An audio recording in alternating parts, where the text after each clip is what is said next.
Passamos a apresentar...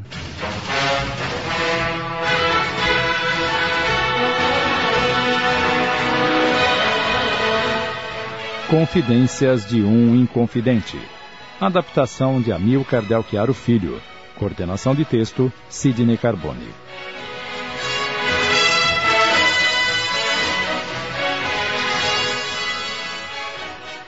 Depois do almoço, uma escrava da casa de Doroteia veio trazer-lhe um bilhete. Tomás leu encantado. Meu querido noivo, terei prazer em receber-te em minha casa logo mais à noite para um sarau ameno.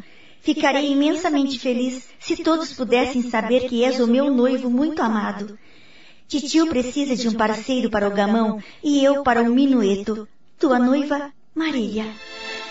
Ah, minha adorada Marília. Teu pedido, por menos que seja, é uma ordem para mim. Ver-te é a maior ventura que jamais declinarei. Tomás respondeu ao bilhete em poucas, mas precisas palavras, aceitando o convite. Em seguida, entregou-o à escrava e entrou.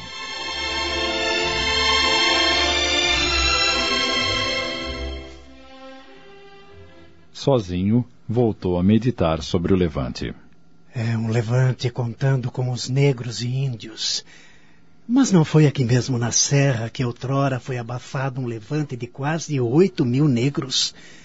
Não foi um paulista, neto ilustre de seu avô, que abafou o levante com sangue de mulheres, homens e crianças? Será que poderemos contar com os negros tão magoados? Sei que Alvarenga tem razão. A maçonaria é o único apoio seguro. Não contei ao meu primo que fui iniciado lá em Portugal, mas aqui em Minas não há um grupo organizado.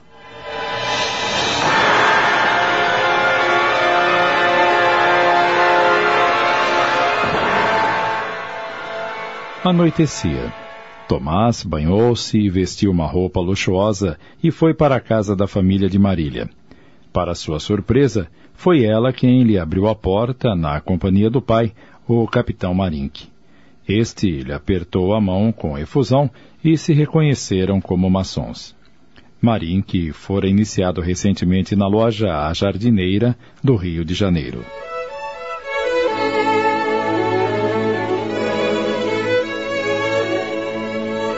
Durante o sarau, Tomás dançou o minueto com Marília. Teu pai não se opõe ao nosso amor? Ele sabe que a minha felicidade está em tuas mãos. Olhe, veja esta esmeralda. Mandarei fazer uma joia para ti. É linda, mas não é justo. Eu nada tenho para te dar em troca. Como se fosse preciso. É preciso. Tenho que achar algo para que se lembre sempre de mim. Queres que te ajude? Digas, o que haveria de te dar como lembrança minha? Ficaria feliz se pudesse ter um cacho dos seus cabelos. Para que o queres? Para sentir o teu perfume. Para acariciá-los, fazer dele uma trança e colocar no pulso, como algemas do prisioneiro que sou dos teus encantos. Deixas-me corada. Mas espera um instante. Volto já. Marília fez uma mesura e retirou-se, voltando instantes depois com uma pequena caixa que entregou ao seu amado. Pronto, Dr. Tomás. Aqui o tens. Acho o teu pedido muito estranho, confesso, mas sempre te atenderei pelo carinho que me inspiras. Ele abriu a caixa lentamente e deparou-se com um cacho dos cabelos de Marília.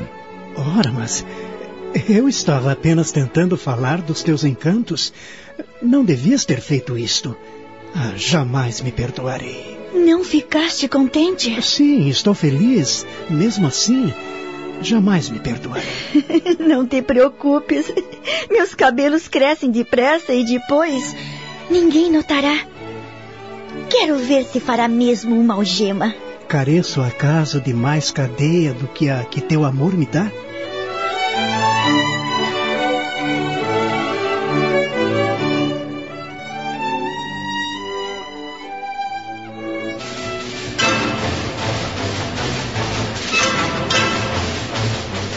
Era o mês de julho de 1786 e a rainha designara Tomás para a Bahia. Ele exultou, pois era um meio de poder casar-se com Marília. Contudo, teria que esperar até que a residência no estado lhe fosse concedida.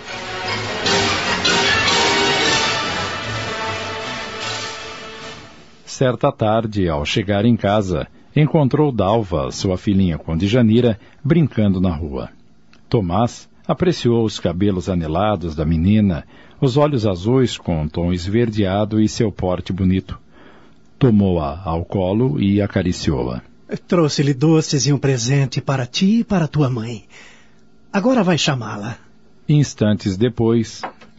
Chamou-me, senhor. Djanira, eu já te disse que não quero ver a menina solta na rua e maltrapilha. E tirando umas moedas do bolso... Tome. Compre roupas para ela e a conserve junto de ti sempre. Leve-a à casa de Sinhá Francisca a fim de que ela lhe ensine modos e coisas de mulher, para que se instrua. Por que não a adotas, senhor? Tantos apadrinhos enjeitados, ou tua prometida não te permites? Faz o que te digo e não sejas impertinente. Darei a Dalva um preparo que tu não pôde ter. És livre, te alforriei, que mais queres? Obrigada por lembrares de Dalva. Queres que te prepare um banho? Sim, e depois cuida do que eu te disse. Que eu não encontre mais a menina solta pela rua e mal arrumada. Sim, senhor. Filhos. Por que tinha eu que ter filhos dessas ligações? Um ficou em Beja e minha irmã está cuidando dele. O pequeno Antônio Luiz está cada vez mais parecido comigo. Aqui no Brasil já são 2. Dalva e Antônio Silvério. Este a família da moça está cuidando. Raios! Por que mulheres e encrenca têm que andar sempre juntas? Mais tarde, Djanira veio avisar-lhe que o banho estava preparado. Tomás notou que ela estava muito triste e, amenizando o tom de voz, disse... Djanira, eu nunca te prometi nada. Já te dei a alforria, uma casa e um pedaço de terra. Não estás satisfeita? Só me serves pela tua vontade, não tens mais obrigação. Permita-me continuar servindo, senhor. É só o que desejo. Está bem. Retira-te agora. Todos estão insatisfeitos. Temos que levantar a população, mas com quantos podemos contar? Que bom encontrar um irmão na maçonaria como Lisboa. Nossos graus são idênticos. Alvarenga me preocupa porque está atolado em dívidas e pressionado pelos credores. Vamos ter novo governador na capitania de Minas, o Visconde de Barbacena, Luiz Antônio de Furtado Mendonça. Preciso banhar-me e vestir-me, a fim de encontrar Alvarenga e o Cláudio para irmos à casa do Aleijadinho. Estamos apresentando... Confidências de um Inconfidente. Voltamos a apresentar...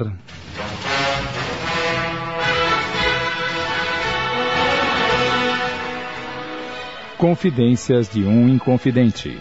Adaptação de Amílcar Del Chiaro Filho. Coordenação de texto, Sidney Carbone.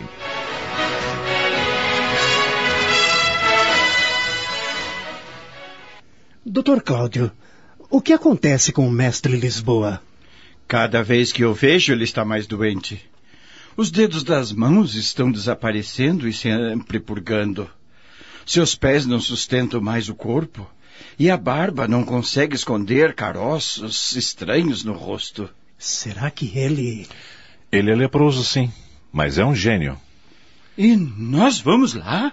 Ele sabe ser discreto e nós também. Deus não daria a um homem que espalha tanta beleza a triste missão de espalhar a morféia.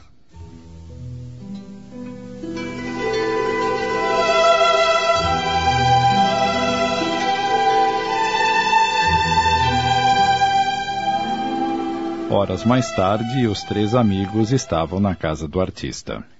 Salve, amigos! E então, Dr. Tomás, o que me diz do tal homem, o novo governador Luiz Antônio de Furtado Mendonça? Soube que o conhece? Não conheço um só Mendonça que não tenha furtado.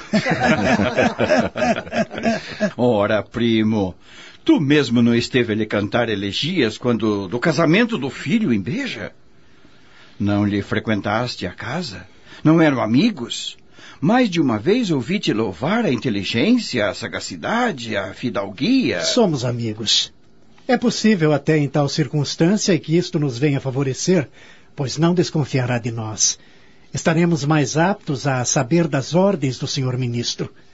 Não se esqueça, Alvarenga, que cantei em versos Dona Maria I, mas nem por isso morro de amores por ela. É um costume velhaco que temos que ceder por viver em sociedade e precisar dos favores dos nobres, também velhacos. Miserável família de reis cheia de taras. Então temos que esperar pelo novo governador a ver se não é mais um a nos esfolar vivos. Tira das minas o conde de Bobadela e o Rodrigo, e todos os outros são uma trempe de malandros disfarçados de fidalgos. Os três ficaram pouco tempo na casa de Lisboa.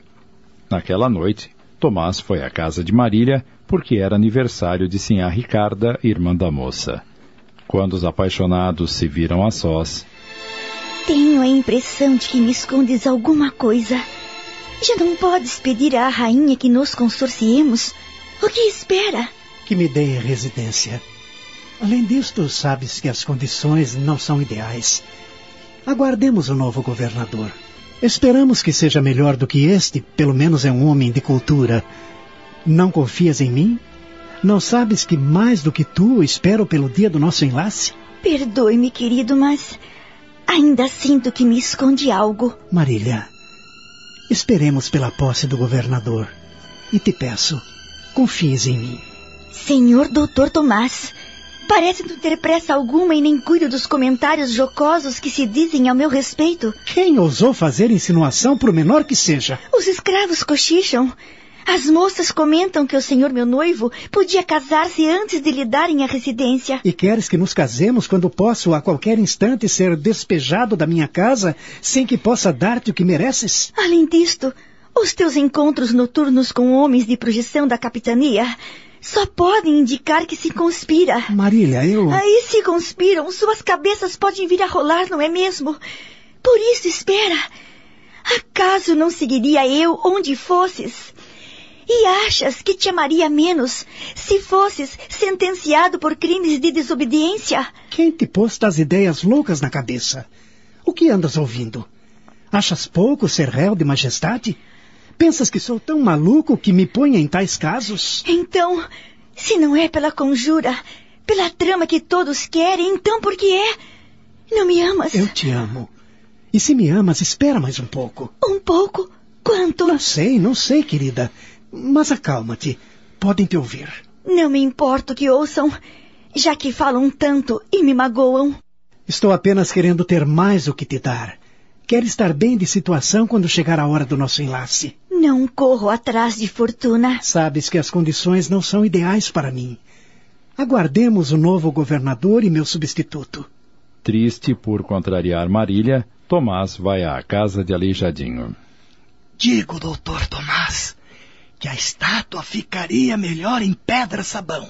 Para transportar em navio sempre será mais seguro em madeira. Vais levar a imagem? E para quê? Nem penses em partir. O governador traz ordens sérias. Cobrar-se-á derrama. Já pensaste todo o povo, os próprios contratantes que arrotam luxo, os fazendeiros, os intelectuais, os nobres, todos sem exceção reduzidos à miséria? Que melhor ocasião para se articular um golpe? Acabamos de apresentar Confidências de um Inconfidente. Minissérie em 15 capítulos, adaptação de Amílcar Del Chiaro Filho, da obra de Mariluza Moreira Vasconcelos, ditada pelo espírito Tomás Antônio Gonzaga. Coordenação de texto, Sidney Carbone.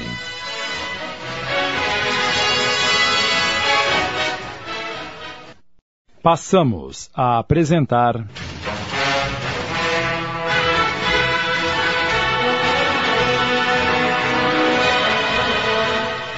Confidências de um Inconfidente. Adaptação de Amilcar Del Chiaro Filho. Coordenação de texto, Sidney Carbone.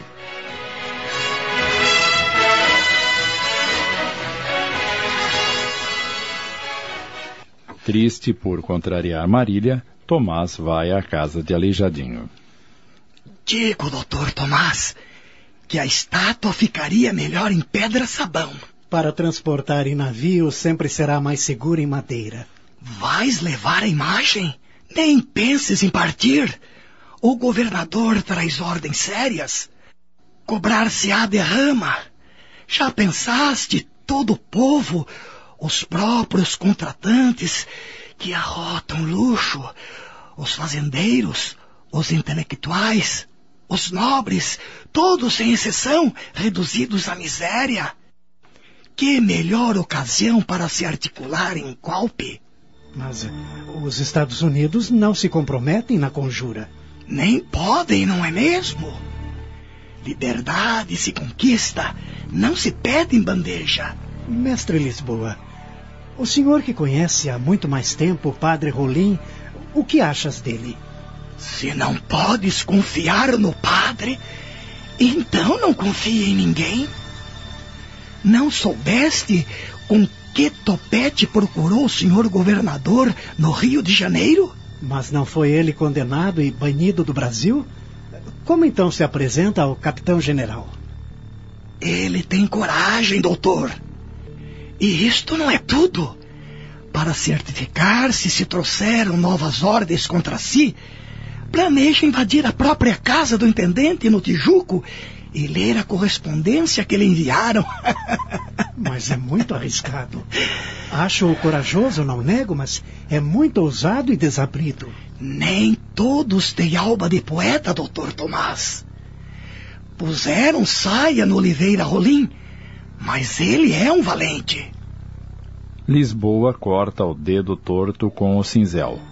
Cláudio Manuel, que havia acompanhado Tomás e estava apenas ouvindo a conversação, alarmou-se e chamou Agostinho para fazer-lhe um curativo. Mas o escultor sorriu e disse: Quando corta não dói. Não se impressionem. É só para me martirizar. Todo tempo tenho dores, como se me comessem por dentro. Mas quando corta não dói. Não é engraçado? O que o aflige, doutor? Mestre, o doutor Tomás anda muito preocupado. Tem tido pesadelos horríveis. Diz que são tão reais que parecem fatos vividos. E os seres dos sonhos criam vida mesmo quando despertam. O que te parece? As outras vidas vêm cobrar nesta seu estrago. Leia a Bíblia. Se até Paulo de Tarso, que era um grande discípulo, escolhido a ponto do Cristo ir buscá-lo, tinha um demônio que o perseguia, um espírito que os bofeteava na cara. Nós devemos ter dúzias deles. Eu nem careço. Meu próprio corpo são 1000 demônios, 1000 pontadas que me perseguem. Os pesadelos do sono são até agradáveis para mim. Acreditas que temos muitas vidas? O que então está preparado nesta? Pergunte ao teu anjo bom. Dizem que todos temos os nossos mestres, nossos anjos bons. Levanta-te antes do sol e o chama. Assim eu faço. Pergunta-lhe e ele te mostrará todos os fatos. Eu nada temo, doutor. Quem vive como eu vivo, que mais pode temer? Morrer para mim seria privilégio, mas estou vivo porque Deus quer. Vou até onde aguentar. Cláudio ouvia cabisbaixo. Sua amizade com Lisboa fazia-o sofrer vendo o amigo tão martirizado, cuja doença era visível, trágica, inenarrável. O mestre continuou: Também eu tenho sonhos, pode crer. Eu, que só devia ter pesadelos, Vejo uma bela cidade onde trabalho em igrejas e pinto o próprio Deus. Também já vivi longe daqui, mas não sei onde. Quer ver? Ele tira da gaveta um papel amarelecido pelo tempo. Estou com este papel guardado há anos. Foi meu pai que me deu. Aí se vê anjos. Meu pai me disse que são figuras feitas na Itália. Eu nunca tive na Itália, mas sei que quem fez estes traços fui eu, Antônio Francisco Lisboa. Com outra carne, outro jeito, mas sempre o escultor. Às vezes pareço ir ao inferno. Vejo-me cortando gente aos pedaços e dou nacos de carne humana para os cachorros comerem. Pode ser uma coisa destas? Só existem duas coisas boas nesta vida, meu caro doutor: amar e morrer. Já fiz a primeira. Quando chegar a segunda, saberei todas as verdades de mim. O resto não importa. Mas vamos falar de outras coisas. O que ficou decidido em casa de Freire Andrade? O Sr. Maciel apresentou um novo iniciado, o Alferes Silva Xavier. Eu aprovo. Não pode haver homem de coração maior que este. Pode-se confiar nele. O senhor não entendeu, mestre. O Alferes já é um dos nossos aprovados por irmãos do Rio de Janeiro. Apenas não teve o seu batismo. Eu confesso que tenho medo do entusiasmo do Alferes. Mas é do que precisamos. Entusiasmo, juventude, como os do senhor Maciel, Tiradentes. Freire falou de Oliveira Lopes, a quem apresentou como um dos nossos, mas o Rezende Costa, o pai e o filho. Na reunião de 27 de dezembro, em casa de Paula Freire, data simbólica para a maçonaria, pois festeja o dia de João Evangelista, Tiradentes foi elevado ao grau maior de venerável da Loja Maçônica de Minas. Também foram iniciados o Jovelino Matos e o Loredo. Então, já temos um grupo bom nas gerais. O seu primo, Dr. Tomás, o Dr. Inácio Alvarenga, mandou-me uma escrava. Diga a ele que assim que receber, lhe pago. Meu primo a envia como uma prenda de amizade, mestre. Ainda não preciso de prendas, embora não rejeite amizade. Que mais há de concreto? Temos que iniciar o José Aires Gomes, amigo de Tiradentes, a instâncias deste e o Inácio Pamplona, a pedido do padre Toledo. Também apresentar os nomes do padre Manuel Rodrigues da Costa, João Dias Mota e Luiz Vaz Toledo. Foi só colocar o Tiradentes e ele convoca todos como num toque de trombeta do fim do mundo. Sabe quem ele intenta sondar e parece contar muito? O Silvério dos Reis. Eu sou contra. Não concordarei com isto e se ele for aprovado, não comparecerei, seja como for. E por que não? Ele não é pior que o Rolim ou outros fardados? Quanto mais membros, melhor. Com isso não posso concordar. Entre o Rolim e o senhor Silvério, a distância é gritante. É preciso deixar bem claro que se alguém trair... Cláudio Manuel fez um gesto passando a mão no pescoço. E era bem óbvio. Traição era a morte certa, o degolamento.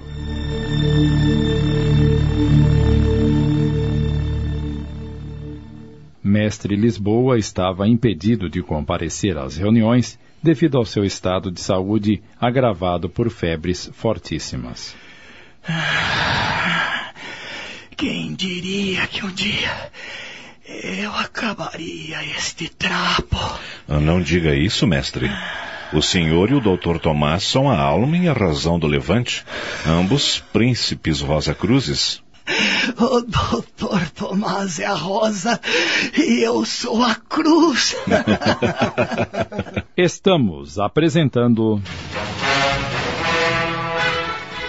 Confidências de um Inconfidente. Voltamos a apresentar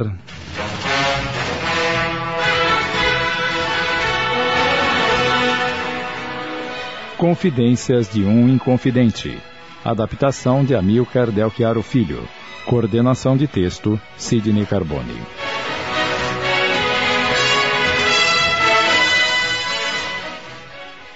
Que bom que estamos todos animados. Precisam ver o Alvarenga. Ele fala como um general. Conta levantar muitos braços escravos para a vitória. Domingos Vieira cederá parte da pólvora. Carlos Toledo acha necessário ter-se cavalos. O padre Rolim conta com seus escravos, mais bestas e pólvora que vem armazenando. Todo o ouro está bem escondido e a Constituição quase pronta. E o governador pode aliciá-lo? Votarei pela sua morte. É o melhor modo. Assim ninguém voltará atrás. Seremos réus de um crime. Mais um para uma longa lista. E quem executará a ordem?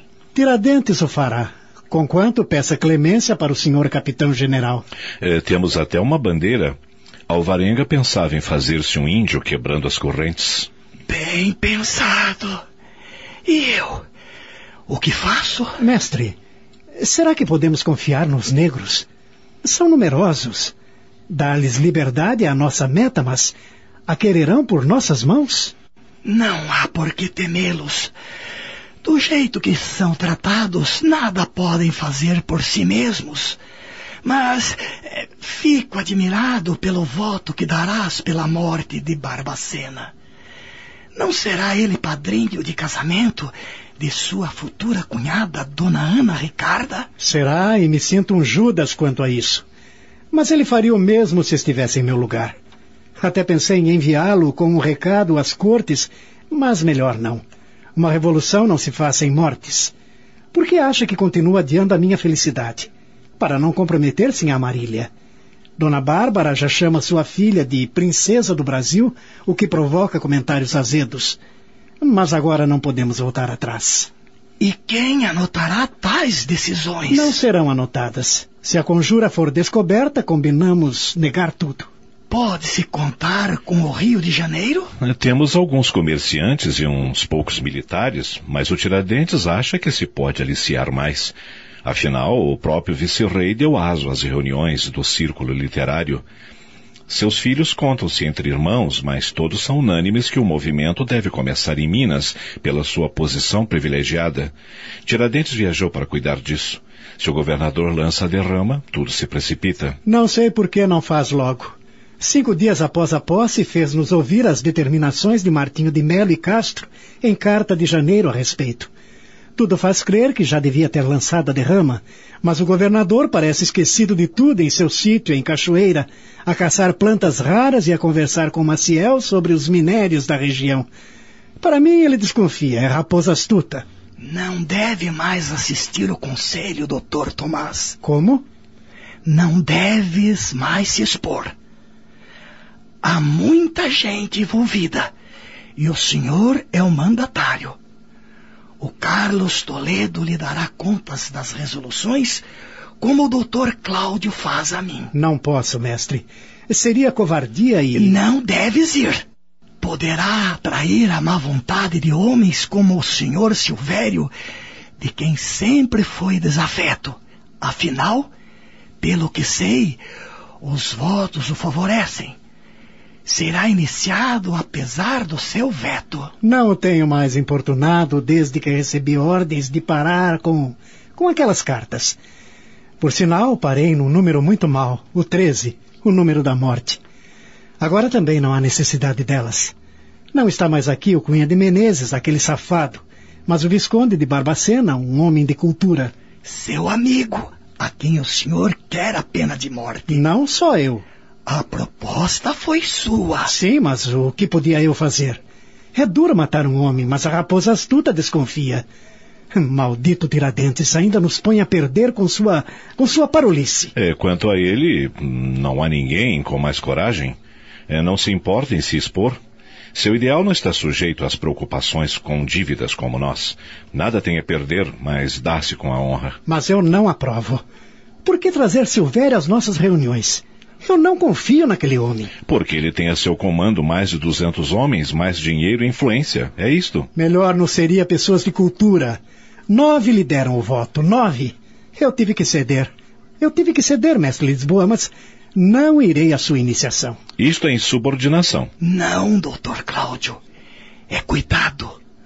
O doutor Tomás deve ficar do lado de fora por enquanto, como tenho sido obrigado a ficar por causa das minhas viagens, meu trabalho e minha moléstia. Queria ser um titã, forte e ir à frente.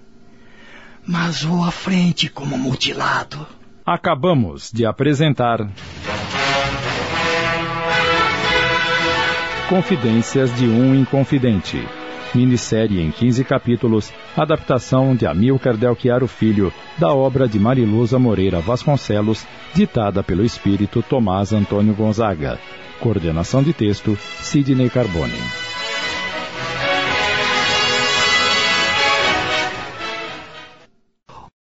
Passamos a apresentar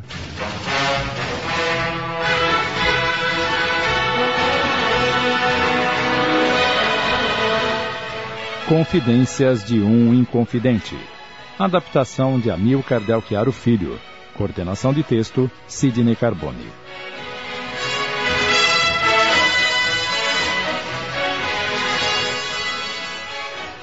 Maldito Tiradentes, ainda nos põe a perder com sua parolice. Quanto a ele, não há ninguém com mais coragem. Não se importa em se expor. Seu ideal não está sujeito às preocupações com dívidas como nós. Nada tem a perder, mas dá-se com a honra. Mas eu não aprovo. Por que trazer Silvério às nossas reuniões? Não confio naquele homem. Porque ele tem a seu comando mais de 200 homens, mais dinheiro e influência. É isto? Melhor não seria pessoas de cultura. 9 lhe deram o voto, 9. Eu tive que ceder, mestre Lisboa. Eu tive que ceder, mas não irei à sua iniciação. Isto é insubordinação. Não, doutor Cláudio. É cuidado. O doutor Tomás deve ficar do lado de fora por enquanto, como tenho sido obrigado a ficar por causa das minhas viagens, meu trabalho e minha moléstia. Queria ser um titã, forte e ir à frente. Mas vou à frente como mutilado. Não deve diminuir sua importância, mestre. Suas decisões são sábias, suas observações atinentes.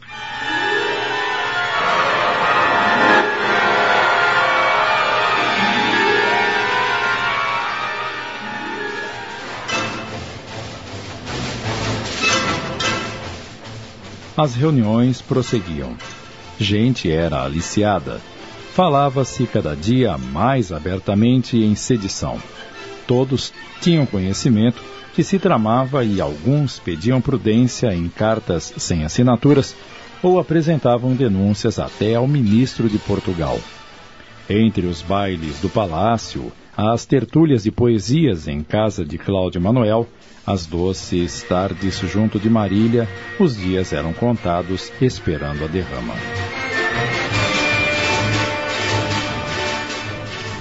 Com o passar do tempo, Tomás foi aprendendo a conhecer melhor o alferes Tiradentes e ver-lhe a sua coragem.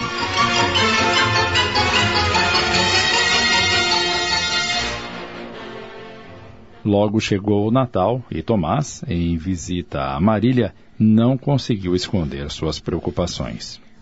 O que tens, querido? No Natal, a saudade dos meus que ficaram em Portugal é uma tortura. Tenho muita vontade de conhecê-los. Achas que gostarão de mim? Como se fosse possível te conhecer e não te amar.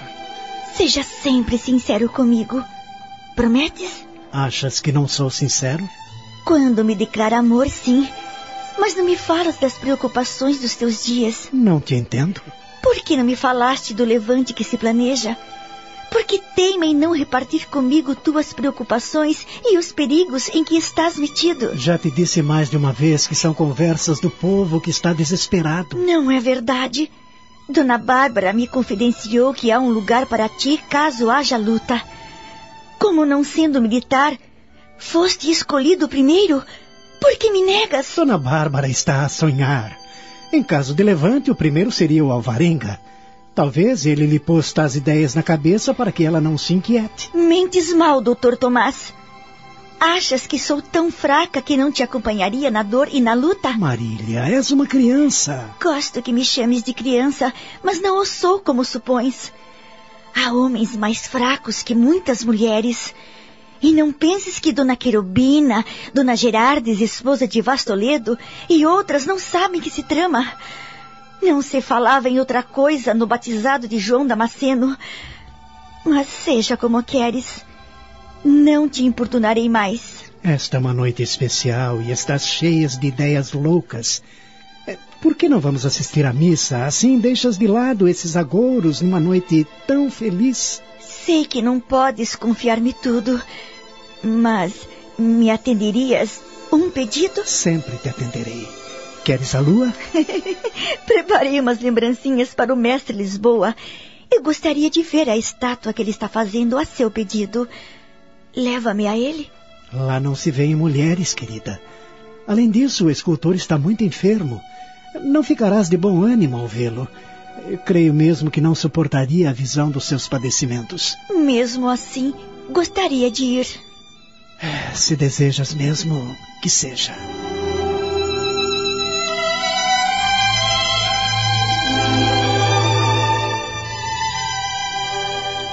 Ao chegarem à casa do artista, o encontram envolto em trapos.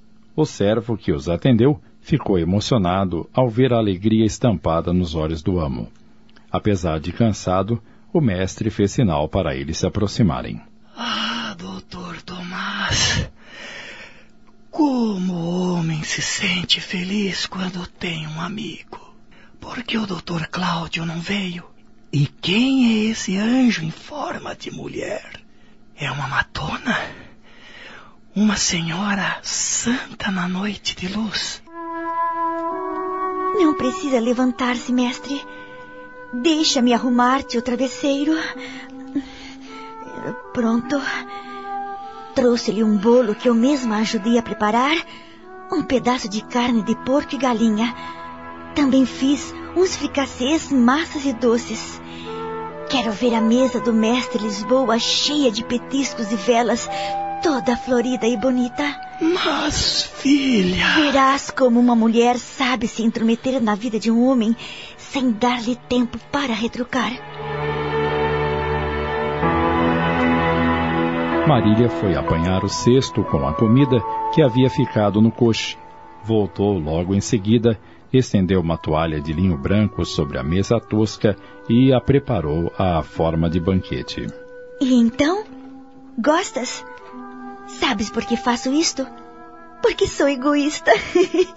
O doutor Tomás disse-me que ele encomendou uma estátua de minha figura. E quero que me faças bonita, para que ele não olhe mais para moça alguma. Concede-me que eu veja a tua obra. Sim, minha filha, mas gostaria de ter te visto antes, pois não fiz jus à tua formosura ou a teu espírito.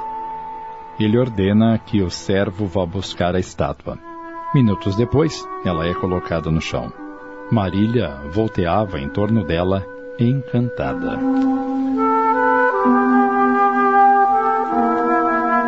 O escultor queria saber as novidades da conjura, mas não queria perguntar na presença da moça. É linda, majestosa, parece uma santa. Pensei que o ilustre doutor Tomás tinha se esquecido de nós. Ora, mestre, isso é impossível. Tenho pedido notícias do senhor toda vez que me encontro com o Agostinho. Gostaria de saber o que poderia fazer para agradar-te nesta noite especial. Não sei como presentear o amigo. O meu maior desejo é morrer, mas não te pediria isso. No entanto... Fale, mestre. O que posso fazer pelo senhor?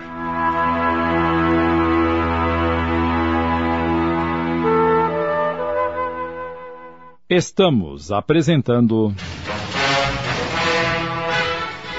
Confidências de um Inconfidente. Voltamos a apresentar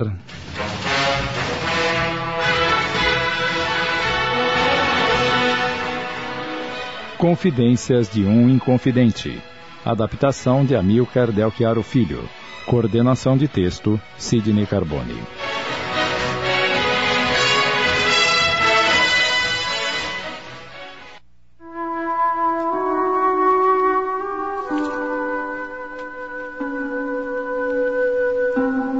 Gostaria de assistir à missa e rezar perto dos altares dourados, ouvir as canções dos corais e pedir a Deus clemência para os meus pecados.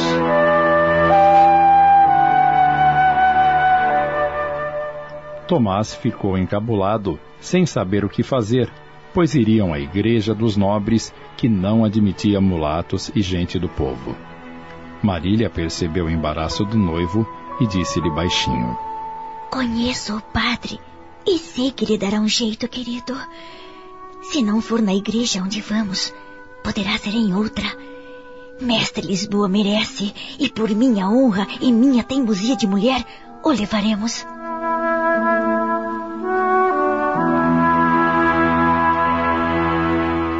A um pedido de Tomás, os escravos carregaram Aleijadinho para o coche. Antes de saírem, Tomás quis entregar uma garrafa de vinho para o amigo, mas, desastrosamente, Marília esbarrou na mesma e esta caiu ao chão, quebrando-se. Tomás sentiu um arrepio, acreditando que aquilo era um mau agouro, e pensou em voz alta: Vila Rica, estremeço ao dar meu sangue por ti, para que não se perca entre as pedras em vão, como este vinho. Marília ficou tensa. Então é verdade. Te arriscas a seres réu de majestade. Eu te amo, não me importa. Não deixarei que te separem de mim. Hei de ficar contigo sempre.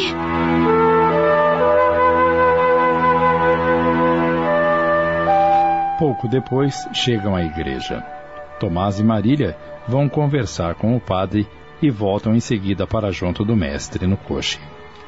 Está tudo certo, mestre. O padre consentiu que entremos pela sacristia e ao lado do altar, sem que o público o veja, o senhor assistirá à missa. Vamos acomodá-la em almofadas e iremos para os nossos lugares.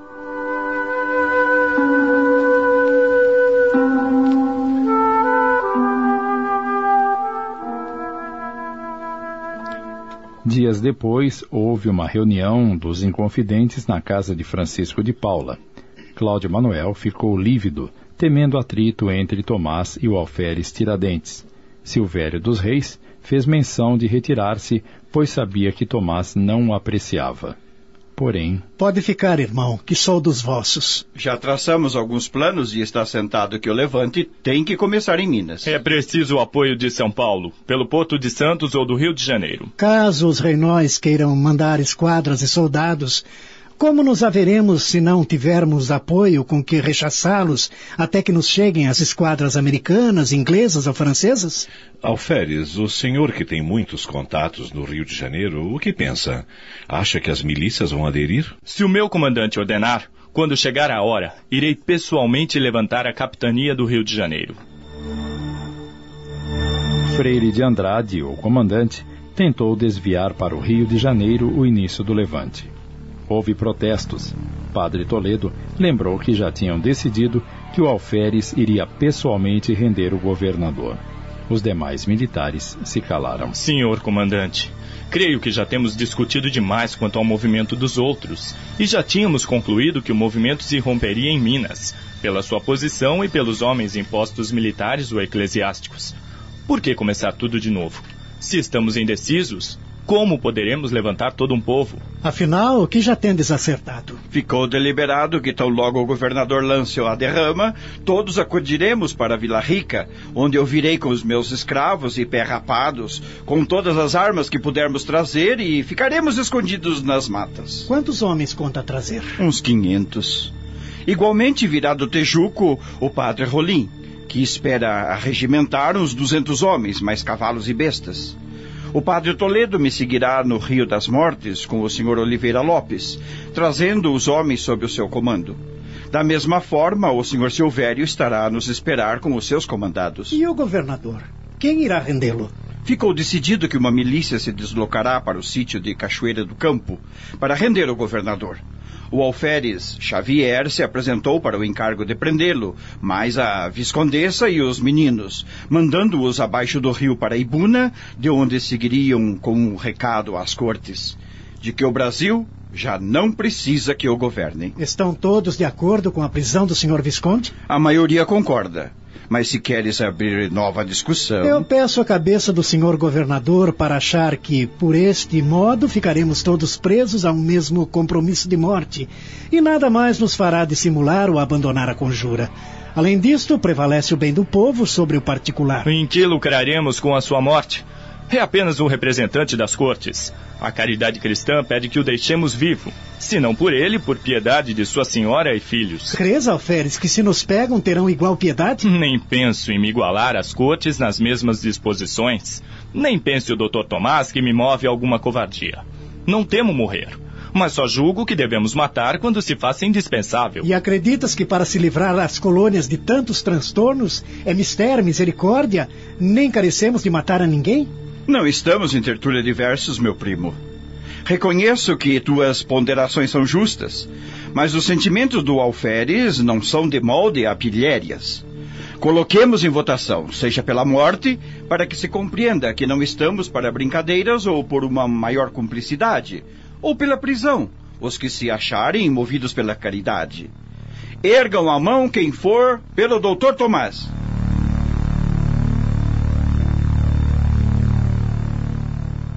Somente Tiradentes votou pela prisão. Com tristeza na voz, ele arrematou: Já que venceu a maioria, nem por ser contra, serei menos réu desta morte. Acabamos de apresentar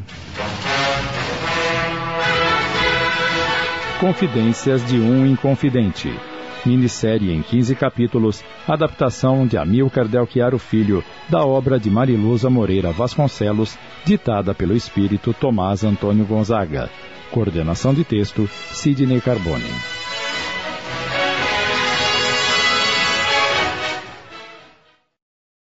Passamos a apresentar...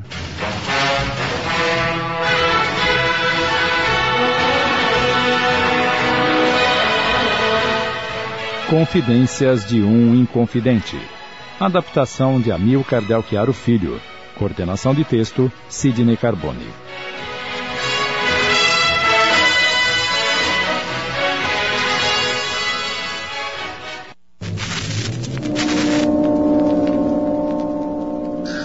Coloquemos em votação, seja pela morte, para que se compreenda que não estamos para brincadeiras, ou por uma maior cumplicidade, ou pela prisão, os que se acharem movidos pela caridade. Ergam a mão quem for pelo Dr. Tomás. Somente Tiradentes votou pela prisão. Com tristeza na voz, ele arrematou: Já que venceu a maioria, nem por ser contra, serei menos réu desta morte. Está resolvido. Continuemos. Teremos também com que alimentar as tropas, pois o ouro recolhido em quantidade é suficiente para pagar os trabalhos dos exércitos estrangeiros. Leis, Dr. Cláudio mais o Dr. Tomás estão redigindo-as. E os negros? Como iremos tratá-los? Sou por sua total liberdade. Depois de muitas discussões, ficou resolvido que se daria liberdade aos mulatos e nascidos em terras do Brasil, deixando ainda ao cativeiro os que tivessem vindo da África.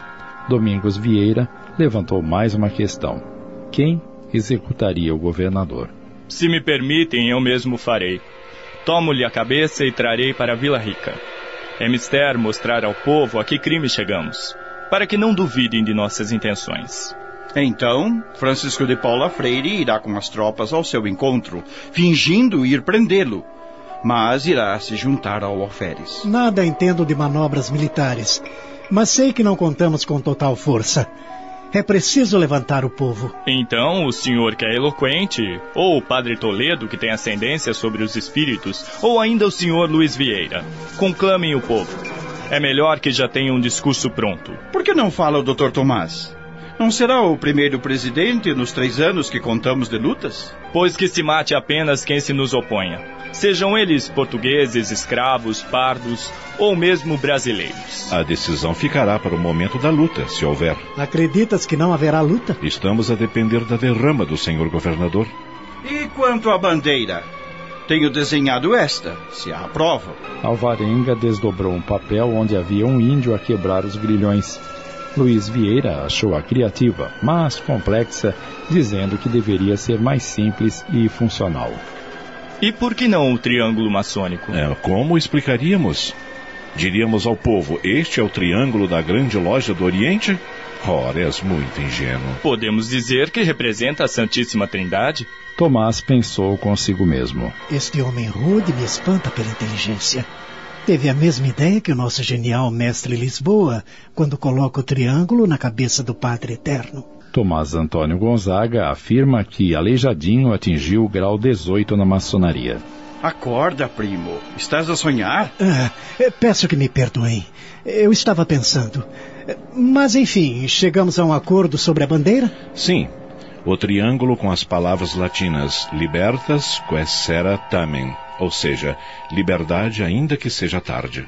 Em caso de fracasso do levante, por quaisquer causa, que se deve fazer? Se alguém trair, que seja condenado à morte, que se executará por um dos presentes que assim possa fazê-lo, ou por outro par da maçonaria que possa pôr-lhe as mãos. E sempre poderemos negar, já que, como pedi, não se deve ficar nada registrado senão em nossa memória e por nossa honra. Pois que seja assim.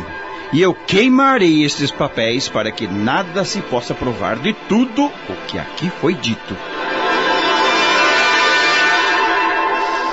Alvarenga queimou os papéis na chama da vela e, nada mais havendo a tratar, fizeram o juramento solene e saíram aos pares. Foi combinado também a senha "Tal dia será o batizado", que significaria "Tal dia é a derrama".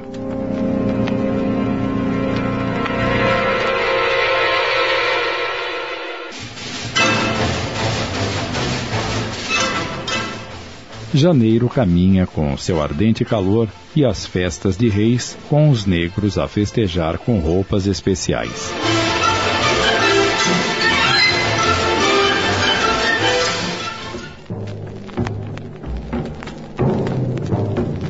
Tomás e Marília assistiam aos festejos felizes.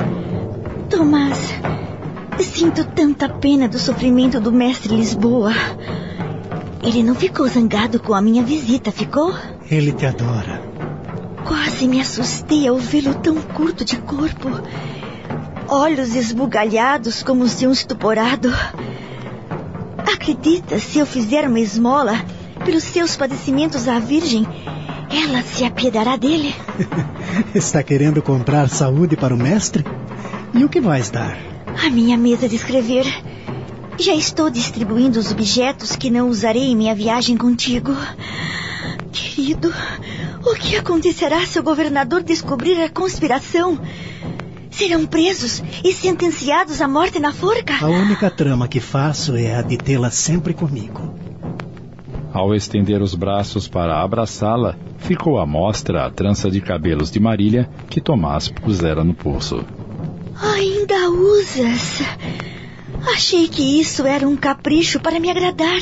Não careço desta cadeia para lembrar-me o quanto estou seguro em tuas mãos, minha noivinha querida. E vais usá-la ainda por muito tempo? Para sempre. Mas vamos continuar apreciando a festa.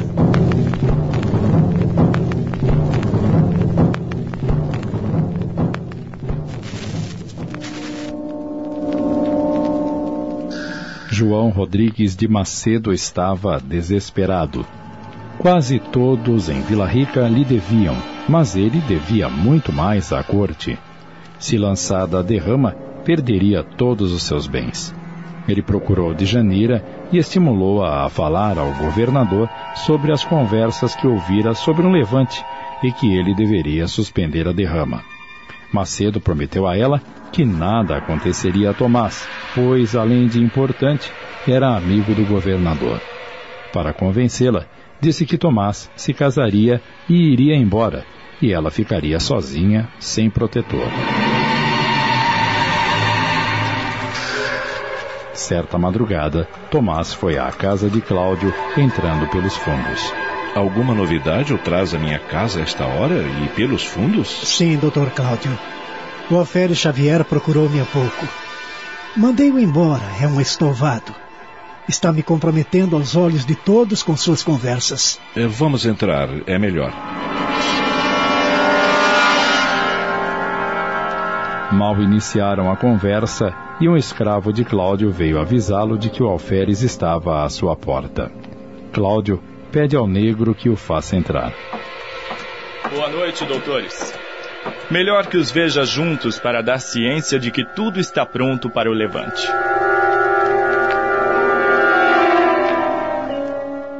Estamos apresentando Confidências de um Inconfidente. Voltamos a apresentar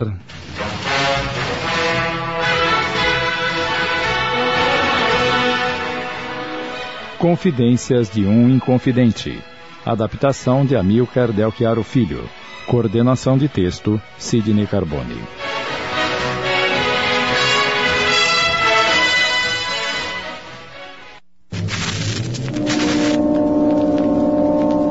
O rio espera por nós, mas estou aflito porque não pude me avistar com o Sr. Maciel. Quando passei pelo sítio da cachoeira, lá encontrei o cabelo de escova e mais o rabelo a serviço de Sua Excelência. Mas tenho boas novas.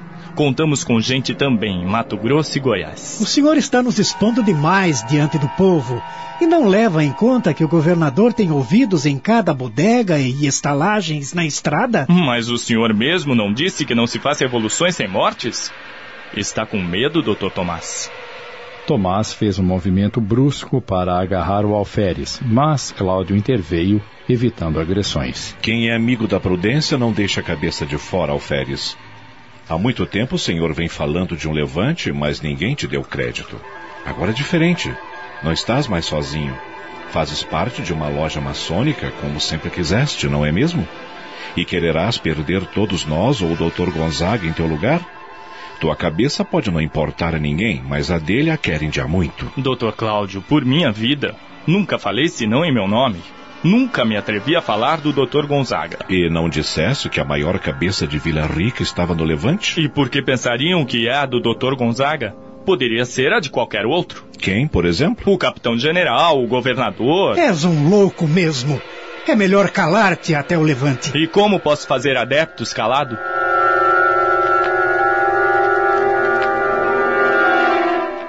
Despediram-se e Tomás foi para casa. Sem conseguir dormir, ficou recordando sua visita ao governador no sítio da cachoeira, onde foi sondá-lo sobre o levante. Como pretexto, pediu ao governador que apressasse o seu casamento.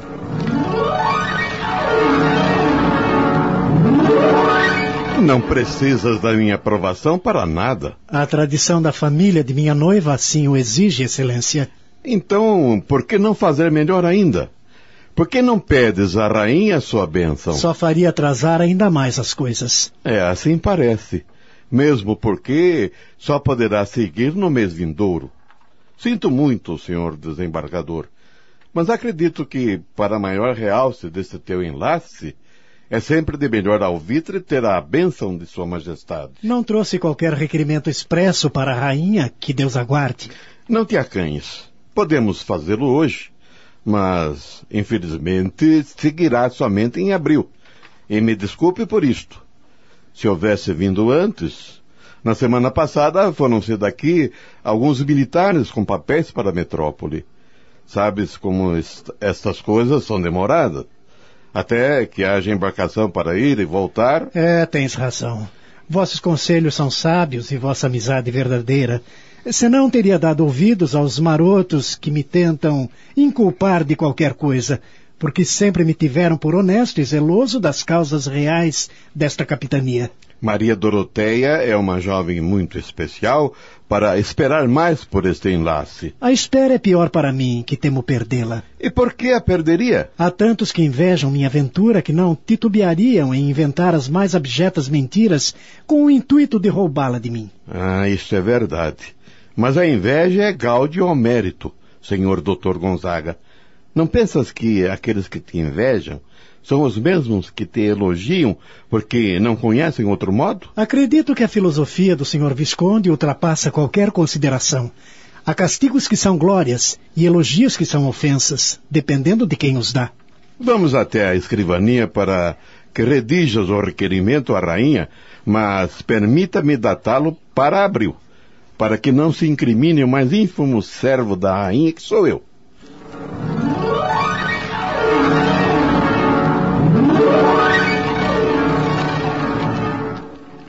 Djanira soube que Tomás foi pedir consentimento ao governador para suas bodas, e um grande rancor lhe acendeu no peito.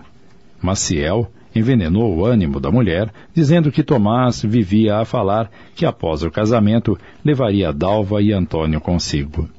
A antiga serva não relutou mais, pois se não bastasse o ciúmes doentio que sentia, ainda era assediada por espíritos perniciosos que viam nela um instrumento para usar contra Tomás. E ela pensava: ele me paga. Hei de fazê-lo carpir a dor da separação de quem mais se quer. Há de ver como as dores do amor são profundas. Acabamos de apresentar Confidências de um Inconfidente, minissérie em 15 capítulos, adaptação de Amílcar Del Chiaro Filho, da obra de Mariluza Moreira Vasconcelos, ditada pelo espírito Tomás Antônio Gonzaga. Coordenação de texto, Sidney Carbone.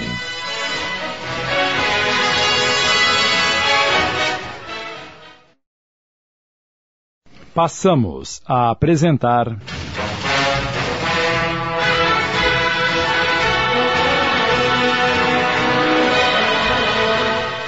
Confidências de um Inconfidente, adaptação de Amílcar Del Chiaro Filho, coordenação de texto, Sidney Carbone.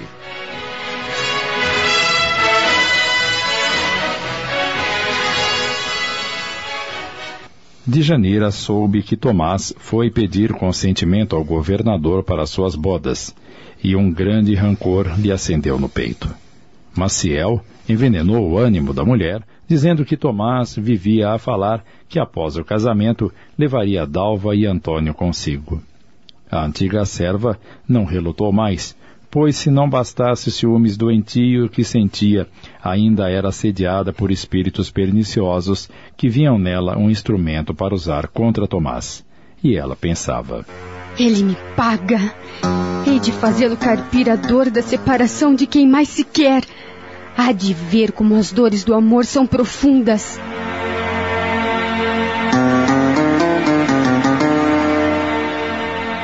Pode falar, minha filha. Não tenhas medo, porque ninguém saberá nada. Não há testemunhas. Não escreverei nada do que me digas, pois sei quanto pode temer uma mulher tão sofrida como a senhora. Não sei se o que vim falar a Vossa Excelência tem valia, pois já passaram 2 anos quando se deu. Mas como me pediu meu protetor, o Dr. Rodrigues de Macedo, a quem devo tanta coisa, não posso deixar de falar, esperando que o senhor, que conhece mais as coisas, possa tirar para vós proveito disso. Invisível aos olhos dos dois, a mãe de Tomás esforçava-se para que Djanira parasse antes que fosse tarde demais. A ex-escrava sentiu um ligeiro mal-estar, mas logo se reequilibrou e continuou. Há 2 anos, numa tarde, na casa do Dr. Tomás Antônio Gonzaga, vieram passar horas o Dr. Alvarenga, seu primo, que mora pelos lados de Paraupeba, em São João del Rei, o coronel Domingos Vieira, um português que mora em frente à casa do Dr. Macedo e que já é bem passado nos anos, o cônego Vieira, que fora de São João del Rei para Mariana. Muito bem, minha filha. Mas o que aconteceu então? Falavam de nomes estrangeiros e de umas outras Américas que ficam ao norte e se libertaram. E o Dr. Tomás? participou dessa conversa? Não. Ele estava com seus livros e escritos na sala pequena no andar de cima. Os outros conversavam quando o doutor Alvarenga foi procurá-lo. Não pude ouvir toda a conversa, mas entre outras coisas o doutor Alvarenga falava que o povo pensava em levantar-se contra o que era o governador, o senhor Cunha de Menezes, pois era um homem em quem não confiavam. E o doutor Tomás, o que disse? Perguntou quem seria o líder, e o primo disse que esperava que fosse ele, o doutor Tomás. Este então não quis saber do assunto, mas mesmo assim o outro insistiu, falando que contava com gente importante como o comandante dos dragões, o senhor Freire de Andrade e um tal de Tiradentes, de quem o meu senhor nunca tinha ouvido falar. Depois disso, deve ter percebido que eu ouvia, pois me chamou e mandou que eu tratasse do almoço. Mas por que julga o senhor Macedo que tais projetos de tantos anos tão importantes não eram apenas conjecturas? O senhor Macedo manda dizer que acha que se o senhor Visconde dobrar a dívida que tem os povos de Minas, dará motivos à revolta. E por que a senhora se dispôs a falar contra o teu antigo senhor? Não está alforriada por este mesmo? É esta a gratidão que lhe tem? Penso, senhor, que se lhe disse que o doutor Tomás não quis saber de tais projetos, não lhe sou ingrata. Procuro apenas servir o doutor Macedo e a vossa excelência, para que tome cuidado e não arrisque o pescoço. Está bem. Era tudo o que tinhas para me dizer? Não te esquecestes de nada? Não vieram mais pessoas àquele dia na casa do teu senhor? No outro dia chegou um novo padre, o senhor Toledo, e parece que andou conversando com o padre Rolim do Tejuco nas ruas, mas nada mais sei. Gostaria de ser mais útil a vossa excelência. Já me foi muito útil, senhora. Agora podes ir. Se souberes dos escravos algo mais que seja do assunto que lhe trouxe, manda-os a mim. A todos receberei e ninguém será molestado. Dou-te a minha palavra. O governador deu-lhe algumas moedas e de Janeira saiu. Na rua, chorou de vergonha e medo.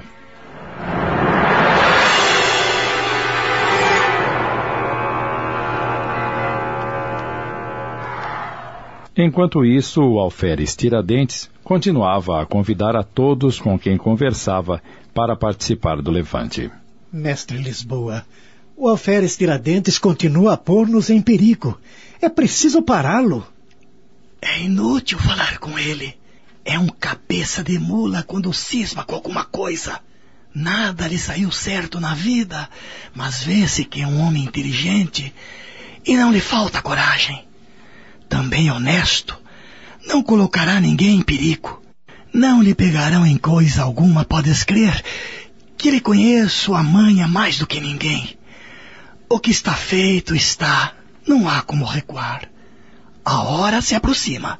Para melhor compreensão da história, utilizaremos a narrativa nas vozes de Tomás Antônio Gonzaga e Marília.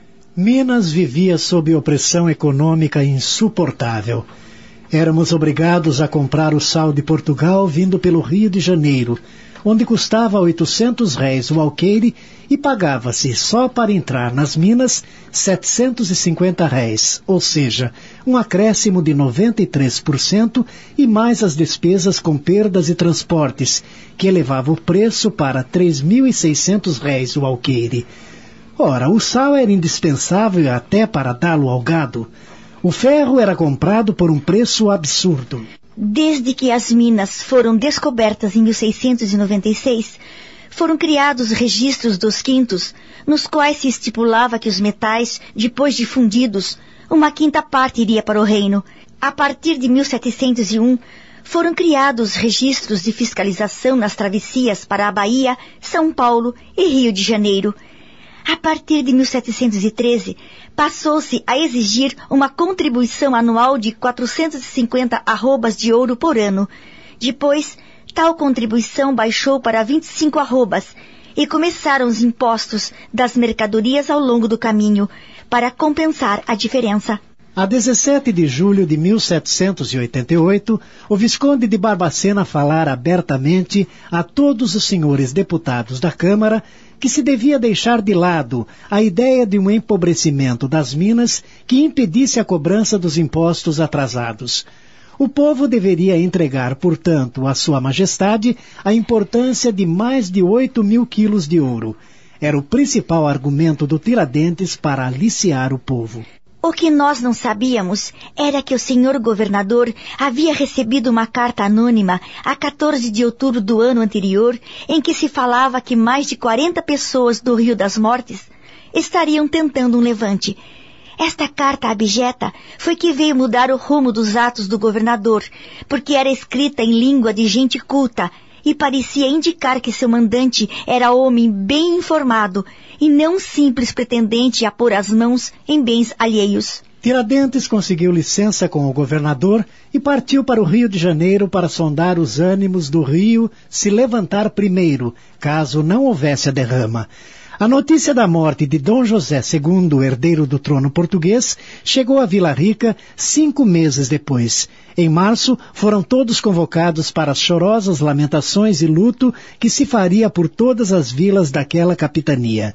Para surpresa de todos e alívio dos pusilâmines, foi lido o edital do governador suspendendo a derrama por tempo indeterminado. Estamos apresentando Confidências de um Inconfidente. Voltamos a apresentar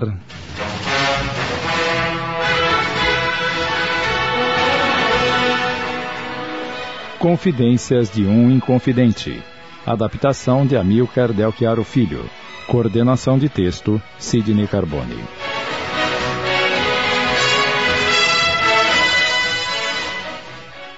Os inconfidentes se reuniram rapidamente e discutiram, indo a sugestões desde iniciar o levante, convidando o Visconde a participar e ser o primeiro mandatário da nação, até pedir clemência ao governador, confiando no seu espírito cristão. O que não sabíamos é que Silvério dos Reis já estivera no sítio e delatado os companheiros, especialmente a mim, dizendo inclusive que eu votara pela sua morte.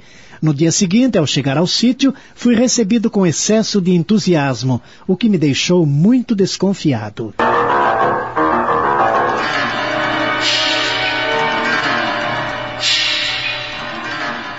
Mas que prazer inesperado, Dr. Gonzaga. Sempre é tempo de se ter uma conversa inteligente nesta casa. Antônio, avise a senhora Viscondessa da chegada do doutor e providencie que nos preparem um chá com bolos. O servo se afasta. Vamos entrar, doutor. O sol está quente e lá dentro ficaremos mais à vontade. E então, o que deseja o senhor desembargador? Congratular-me com um homem de bem que não mede esforços para fazer felizes quantos dependem de si nesta capitania. Estás a me louvar? Em que mais tenho sido tão feliz, já que não é outro meu intento? A suspensão dos impostos o povo se regozija. Tem em Vossa Excelência um pai, um protetor. Falam até em erguer uma estátua em vossa homenagem. Ora, o senhor exagera meus méritos. Qualquer um teria feito o mesmo. Nem é menos verdade que isto vem sendo protelado ano após ano. Esta vossa atitude comprova a grandiosidade do vosso coração. E não há por que ser modesto, porque, pelos modos como as coisas vinham andando, tudo ia de mal a pior. Repito que exagera na minha bondade. Sou apenas um vassalo de sua real majestade.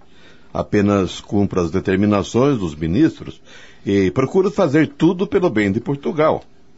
Tomás percebeu que o Visconde já tinha escolhido seu partido, mas não estava disposto a desistir. Continuaria sondando o governador. O chá foi servido e o Visconde falou de botânica. Francisco Rabelo entrou na sala e parece que o governador ficou aliviado. Depois de horas de conversas inúteis, Tomás tomou a iniciativa. Penso, senhor Visconde, que me julga impertinente por demorar tanto a falar no assunto que me trouxe, mas assuntos particulares são delicados. E como preciso falar-vos das minhas bodas com Maria Doroteia, gostaria de, sem ser indelicado, pedir ao ajudante Rabelo que me perdoasse a falta. Em todo caso... Claro. Nem pensei por um instante que a presença do Sr. Rabelo ferisse a nossa intimidade ou te incomodasse. É que são assuntos de tal natureza tão particulares que me constranjo. Não precisas te desculpar. Eu é que tenho sido estúpido. Mas o Sr. Rabelo é um cavalheiro e entende. Sei que procurará outros afazeres. Rabelo retirou-se e o governador enxugou a testa com um lenço de cambraia. Tomás percebeu que sua presença o constrangia. Bem, senhor desembargador, me perdoes, mas o assunto do teu enlace já foi resolvido para maio, não é mesmo? Há tempo ainda. Sim, eu sei, mas...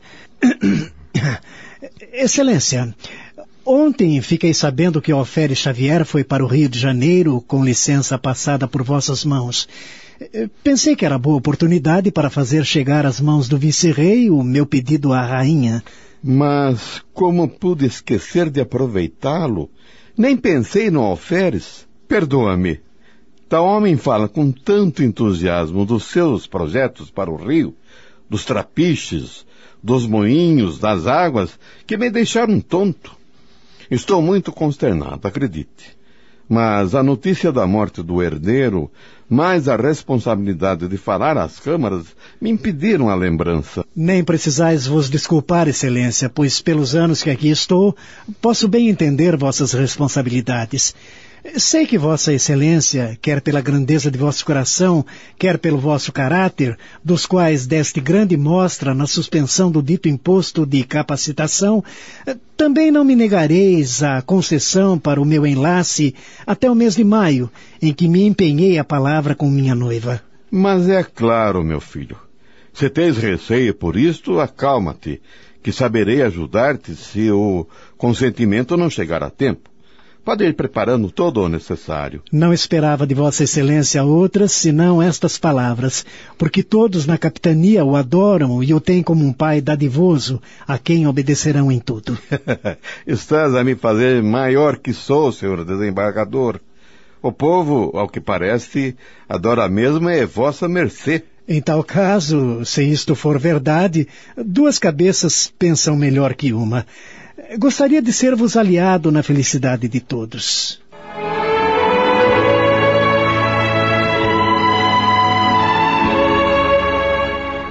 Continuamos acompanhando o desenrolar dos fatos dessa importante fase da história do Brasil, quando os habitantes da região da capitania de Minas enfrentam as pressões do reinado português no que diz respeito aos pesados impostos sobre a exploração dos minérios valorosíssimos. Além disso, a hipocrisia e a mentira, a falsidade e o egoísmo ficam patentes, mostrando o ser humano traindo e violentando seus semelhantes para obter vantagens materiais e de mando, como ainda hoje acontece, embora dentro de uma realidade mais avançada. Parece-nos importante observar como, nos dias de hoje, a sociedade já vive dentro de padrões mais dignos e respeitosos, com direitos e deveres mais equitativos, quando governantes e governados respondem por suas ações dentro de legislação abrangente. Precisamos acreditar claramente que nosso futuro, como seres humanos e como sociedade, será o que fizermos hoje, porque nos episódios que estamos acompanhando, percebemos como o sacrifício de muitos permitiu as mudanças para melhor que hoje o planeta apresenta. A felicidade só pode existir quando nossa consciência apresenta quadro de paz pelo dever cumprido e pela luta para o bem de todos. Na próxima semana conheceremos o final desta época dramática da história brasileira. Acabamos de apresentar Confidências de um Inconfidente. Minissérie em 15 capítulos, adaptação de Amílcar Del Chiaro Filho, da obra de Mariluza Moreira Vasconcelos, ditada pelo espírito Tomás Antônio Gonzaga. Coordenação de texto, Sidney Carbone.